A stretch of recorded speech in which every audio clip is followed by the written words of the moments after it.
So now we can see about the viruses, viroids, prions and lichens. See, according to Five Kingdom classification, almost all the organisms were classified and grouped under different kingdoms, isn't it? Which was given by R.H. Whitaker. But these viruses or viroids, prions and lichens were not finding any position in the Five Kingdom classification. Okay, so Whitaker did not mention about these organisms in any of his kingdom. Okay, why it was not included? Because they are having different characteristics and that cannot be kept under any of the kingdoms because no similarities were there. We can say they were acellular organisms. Okay, they were not having a clear well defined cells. Okay, so now first we can see about this viruses. When we see this virus, see, we all used to suffer from common cold, isn't it? Very often we people used to suffer from common cold or the flu. So what is responsible for this? It is the viruses. So when we suffer from this disease, we remember about this viruses, isn't it? This viruses we can consider that as non-cellular organism. Because when it is outside the living organism, it will be behaving like a non-living thing. Only when it enters inside a living organism, it will be acting as a living thing and it will be multiplying in the host organism. Okay, so that's why we cannot clearly differentiate it as a living or a non-living. Okay, so we can say they are non-cellular organisms because they do not have a well-defined cell. So when it is present outside any living cell, it will be just like an inert crystalline structure. It remains as such like any other crystalline solid substances seen outside, seen in our environment. Just like that, this viruses also will be when it is outside any living organism. Okay, only when it enters any host cell, it will be using the host machinery. Host machinery here means what? The DNA of the host cell. It will use the host machinery and then it will be replicating.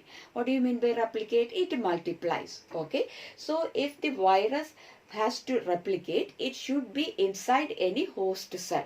Then only it can use the host machinery and it can replicate and it comes out. More number of viruses can come out by destroying that host cell. Okay. The term virus was given by Louis Pasteur. Actually, what is the meaning of this term virus? It means venom.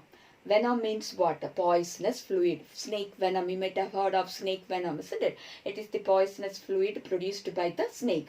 Similarly, the virus can destroy or kill any organism, isn't it? So, Louis Pasteur gave the name virus to this non-cellular organism, which means venom. Okay, then DJ Ivanovsky, he found that there are certain microbes which cause the disease in tobacco plant. That is the tobacco mosaic disease of tobacco. So he found that, DJ Ivanovsky found that certain microbes are responsible for causing the mosaic disease in tobacco plant. Okay, and it was also found that these microbes were smaller than the bacteria because they pass through the bacterial filters. See, there are bacterial filters which can use to filter the bacteria. Just like a tea strainer is used to filter the tea, that is the liquid from the tea leaves. Like that, bacterial filters are there which can filter or trap the bacteria. But even through that filters, it can pass through. These microbes are capable of passing through the bacterial filters. That means it is smaller than that of water, the bacteria. Okay, then it was found by M.W. Becherinek. Okay, M.W. Becherinek, he found that the extract of the infected plants. So if a tobacco is affected by this mosaic disease, if we take the extract from that, that is, if we squeeze the plant part and if you take the extract, the fluid from that, and if it is sprayed on the healthy tobacco plants, if it is sprayed on healthy tobacco plants, this healthy tobacco plants will also suffer from that disease. Okay, so he gave the name to that fluid as Contagium vivum fluidum. What is it? Contagium vivum fluidum. Contagium means infectious. Infectious living fluid. Vivum, it is living fluid. Okay. So like that he gave the name. Who gave? It was M.W. Becherinak. He gave the term Contagium vivum fluidum to the extract which was taken from the infected tobacco plant which is infected by this mosaic disease. Why he gave this term? Because this extract, when it was sprayed on to the healthy tobacco plants, what happens? That healthy tobacco plant also get infected by the disease. Okay. Then later it was W.M. Stanley who crystallized this virus. Okay. He crystallized and made the virus in crystal forms. Okay. That was available in the crystal form. The virus was made available in the crystal form, and he found that that crystal was mainly made up of protein. Okay, it was mainly formed of water protein. Okay, and these viruses are inert outside the host cell, but inside the host cell they act as obligate parasites. Okay, outside the host cell they act as, or they behave as inert crystals. Okay, but when it enters any host cell, it acts as an obligate parasite. What is an obligate parasite? It depends on the host for completing its life cycle, that is for multiplication. Okay, I hope you might have understood that. Now when we see the structure of this virus, the virus is surrounded by a protein coat. We can say it is surrounded by a protein coat. In addition to that, it is also having the genetic material. So the genetic material may be DNA or RNA, either DNA or RNA. Both DNA and RNA may not be present in the same virus. Okay, so virus may have either DNA or RNA, and it will be surrounded by a protein covering. Okay, so this virus is a nucleoprotein, and the genetic material is having the capacity to infect any living organism. Okay, so it is a nucleoprotein. Actually, the virus is a nucleoprotein, and it is having the genetic material which is infectious. That means it can infect any organism, a plant or a animal, or even other microbes also. Okay, now the viruses which infect the plants are having single-stranded RNA. Okay, the viruses which infect the plants are having what? A single-stranded RNA, and the viruses that infect these animals are having either single or double-stranded RNA. So the RNA can be single or double-stranded RNA, or we can say double-stranded DNA. Okay, the viruses which infect plants are having what? Only single-stranded RNA. On the other hand, the viruses which infect the animals are having single or double-stranded RNA, or we can say double-stranded DNA is present in them. Okay. Now, bacterial viruses or bacteriophage. There is a term called bacteriophage. What is bacteriophage? The virus which infect bacteria are called bacteriophages. What is it?